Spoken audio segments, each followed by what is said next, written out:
Vamos lá, né? Vamos lá, vamos começar, recomeçar, segunda aula, agora. Vamos lá, vamos estudar, importante. Então veja, só para pegar o gancho da aula passada, né? Não esqueçamos que o nosso trabalho de hoje foca em trabalhar a antologia poética de Castro Alves. Essa antologia poética, nesta aula, se propõe a trabalhar o poema, ou melhor, o livro Os Escravos. Os Escravos. Os Escravos, obra clássica, ou melhor, romântica, do nosso querido baiano Castro Alves. É isso, turma? Nesta obra, escrita póstumamente em 1883, contém 34 poemas, todos de cunho social e a maioria deles abolicionista, né? Dando a Castro Alves, portanto, dentro dessa obra, uma característica bem importante em uma prova. Considerado, portanto, em função desta obra, um poeta pré-realista, né? Na aula passada, na aula 2, nós trabalhamos o poema Navio Negreiro, poema 24. A aula de hoje, a proposta é trabalhar o poema que finaliza esse livro, que é o poema 34, o último poema. Esse poema, chamado de Vozes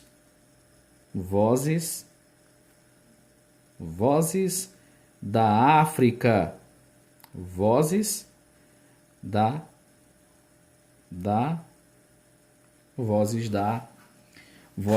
África, tá? Então vamos começar. Vamos começar por uma questão estrutural. Vamos pensar na estrutura, né?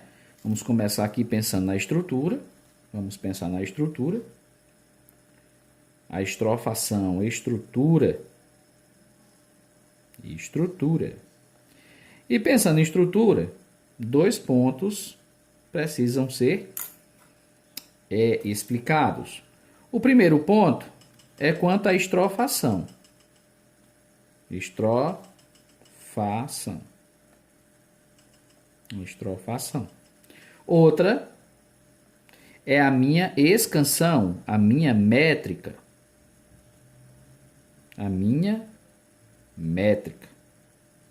Tá? Então esse poema, a estrutura desse poema, a estrofação, o número de estrofes são 19 estrofes. Não se divide em capítulo, é um poema que não possui capítulos. Sem capítulo, não tem nenhum capítulo. Sem capítulo. Ok? É um poema épico, é considerado um poema épico. Olha que coisa legal. É um poema considerado épico. E esse poema épico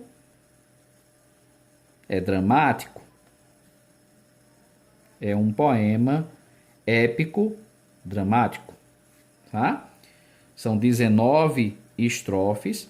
Essas estrofes são divididas, cada estrofe se divide, meu povo, em 6 estrofes, são 19. Cada uma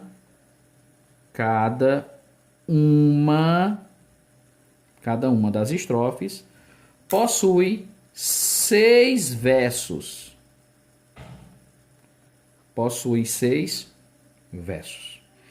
E aí o interessante da métrica é que existe uma métrica, digamos, regular, mas irregular ao mesmo tempo. Por quê? A métrica de cada estrofe sempre se baseia nesta estrutura aqui. São 6 versos. O primeiro verso sempre será decassílabo. 10 sílabas poéticas, portanto. O segundo verso também será composto de 10 sílabas poéticas. Mas o terceiro poema, o terceiro verso, melhor dizendo, o terceiro é composto por 6 sílabas poéticas. 6 sílabas poéticas. Tá? Veja que eu tenho os 3 versos, mas aí eu preciso compor com mais um verso, mais um outro verso, e a gente fecha com o último verso. Isso é uma estrofe.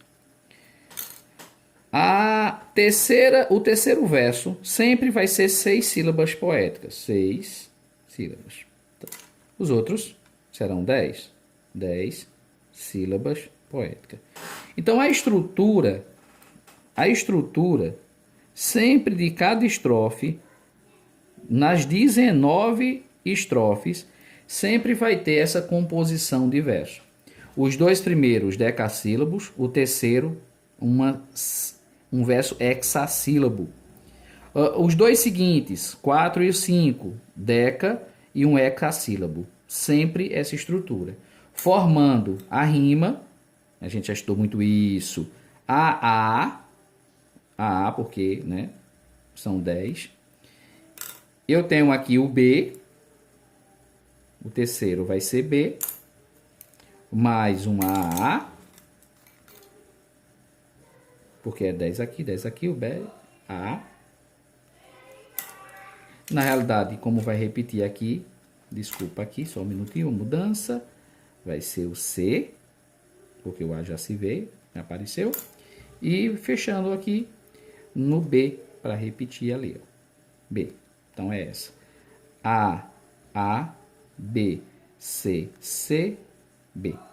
Essa é o tipo de rima, tá? E aí você esqueça de rima intercalada, rima interpolada, rima paralela. Esqueça isso.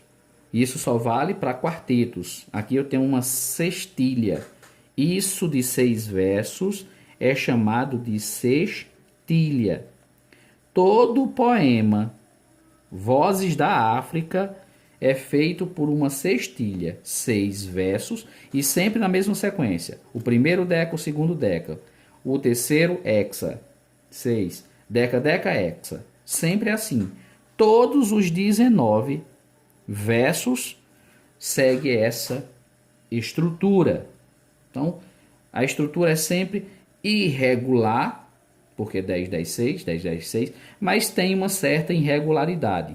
Regular, porque permanece constante até as 19 estrofes, e uma irregularidade interna.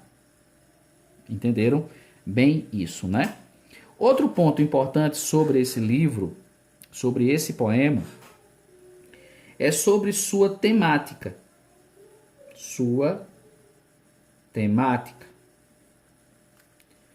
A sua temática versa sobre, como diz o próprio nome, vozes. É uma voz. É uma voz. E essa voz que clama,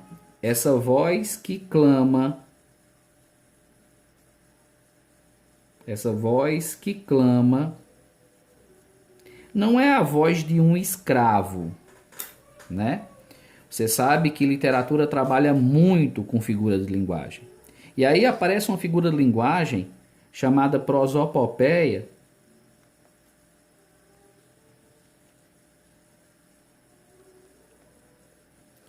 também conhecida como personificação ou animismo, personificação,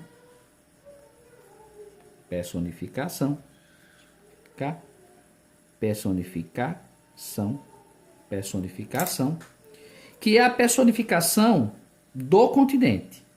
Então essa voz que clama não é a voz de um escravo, mas é a voz do continente. É a voz do continente. Quem clama não é um negro escravo. Quem clama e pratica essa ação de clamar é o continente africano. Portanto, essa voz é a voz da África, do continente africano. Como o continente não tem voz, e por favor, turma, aqui não dá para confundir não, viu? Eu estou me referindo a uma personificação, não é uma sinestesia nem uma catacrese, é uma personificação. Esse continente que clama, é claro, que é simbolicamente a voz dos negros. É a voz de uma mãe que perde um filho, que um irmão o escravizou e vendeu. É a voz de um irmão que clama porque seu irmão foi vendido. É claro que o continente não fala. Então esse é o símbolo do clamor do negro, do sofrimento desse negro que perdeu o seu ente querido pela tortura, porque foi tortura feita no Brasil no século XIX, XVIII e XIX. Entende? Então eu tenho aqui na temática a voz de um continente que narra dramaticamente. Esse continente, ele narra, porque é um poema épico, ele narra dramaticamente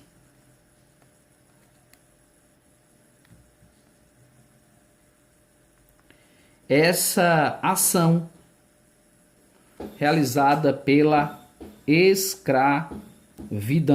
Então é basicamente um SOS, é um socorro, SOS, porque se você tem um cara que clama, você tem que ter o cara que recebe essa aclamação, né? Não é isso? Então esse cara que clama é Deus. E quem esse clama é dirigido a Deus. Tá? Sempre a Deus. Outro ponto importante sobre essa obra Vozes da África na temática é a intensa intertextualidade.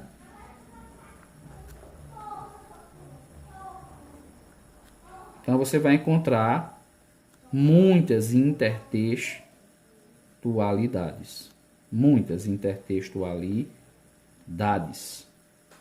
Ok? Então você vai encontrar intertextualidade. A Bíblia.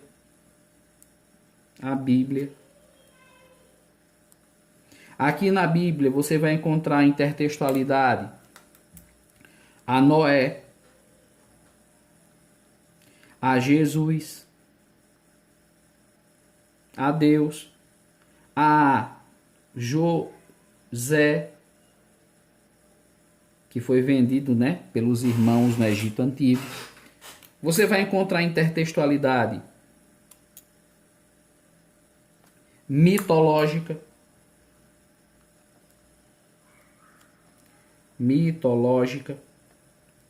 Então você, por exemplo, vai ouvir ou ler a presença de Prometeu, todo mundo sabe quem foi Prometeu, né? Prometeu, irmão de Epimeteu. Prometeu resolveu furtar do Olimpo fogo. E como punição ele foi amarrado ao Cáucaso, não é isso? E todo dia um abutre vinha lá e comia uma parte do fígado dele. Então eu tenho aqui uma referência a Prometeu e seu castigo eterno. Então, quando se fala essa intertextualidade se refere a Prometeu, está dizendo o símbolo por trás de Prometeu é o sofrimento eterno. É como se a África estivesse dizendo que sofre eternamente por essa perseguição, por essa tortura, por essa escravidão. Olha que coisa interessante. Então, essa intensa intertextualidade também, uma intertextualidade geográfica, você vai encontrar muitas referências geográficas nesse poema. E eu queria finalizar Muito interessante isso aqui, viu, turma? Muito importante essa estrutura. Para conhecimento, independente da prova, se é Enem, seriado, não importa. Mas muito importante agora, nessa aula, para o seriado 2. Tá? E eu queria mostrar para vocês o primeiro verso, que diz assim, ó. Diz assim: Ó Deus, ó Deus, ó Deus, ó Deus. Exclamação. Importante a exclamação porque os poemas sociais de Castro Alves são feitos para ser declamado. Então você tem que imaginar Castro Alves em cima de um púlpito ou de um banco, de uma praça em Recife. Esse poema ele foi criado, construído em 1868. Ele está em São Paulo com a sua namoradinha Eugênia Câmara, tá? Em 68. Mas só foi publicado em 1883, depois de sua morte. Ó Deus, onde estás que não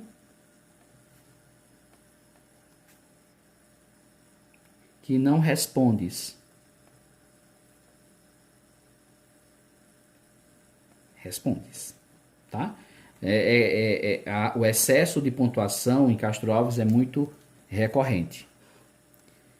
Em que mundo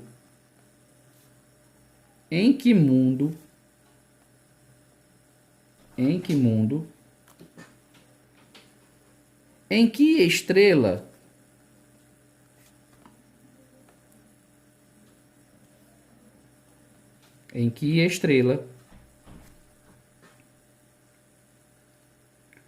tu te escondes?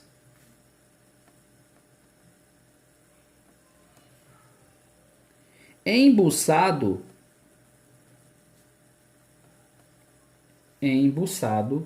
nos céus?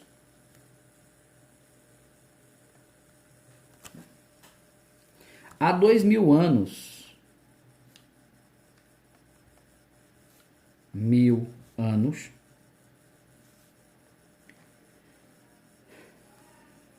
te mandei meu grito. A África, meu grito. Olha que coisa linda. Meu grito. Que embalde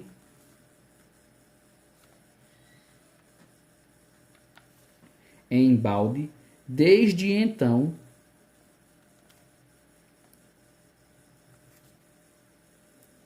corre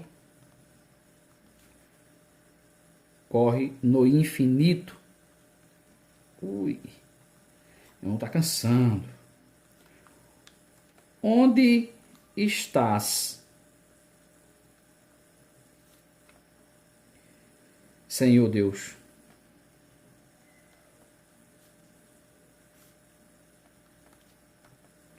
Pronto. Essa é a primeira estrofe. Quero mostrar primeiro a questão da estrutura, né? Todos os versos têm essa mesma estrutura. Eu tenho um verso decassílabo aqui, o decassílabo e um 6. Deca, deca, 6, tá? Mas eu queria ver que você percebesse a questão da temática, né?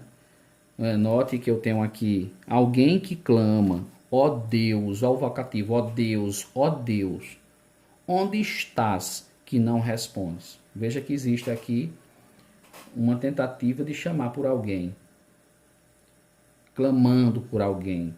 Quem clama é o continente africano. Quem recebe esse pedido de socorro é Deus. Só que Deus não responde. Em que mundo, em que estrela tu te escondes? Embuçado nos céus? Há 2000 anos te mandei meu grito, que embalde desde então corre no infinito. Onde estás, Senhor Deus? Então veja a dor desse pedido, pedindo a Deus. Um ponto importante sobre o Senhor Deus, a gente não pode esquecer que o romantismo ele é cristão. Então as poesias de Castro Alves, Alves de Azevedo, de Junqueira Freire, principalmente Junqueira Freire, traz muito a presença do cristianismo, elementos do cristianismo, como esse poema, que tem uma intensa intertextualidade com várias partes da Bíblia.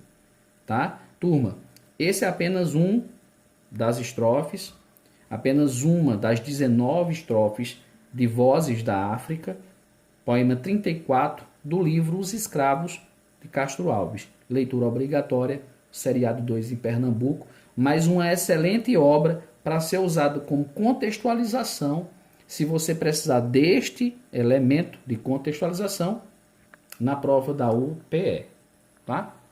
Ah, como eu queria virar aqui o telefone. Se eu viro, você vai me ver de cabeça para baixo? Não é assim? Vai me ver de cabeça para baixo? Deixa eu ver se me vê de cabeça para baixo. Acho que sim. Tá? Tô aqui, de cabeça para baixo. Voltando. Tá? Vou ler os livros.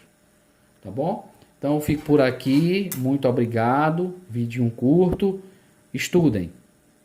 Boa noite. Boa noite.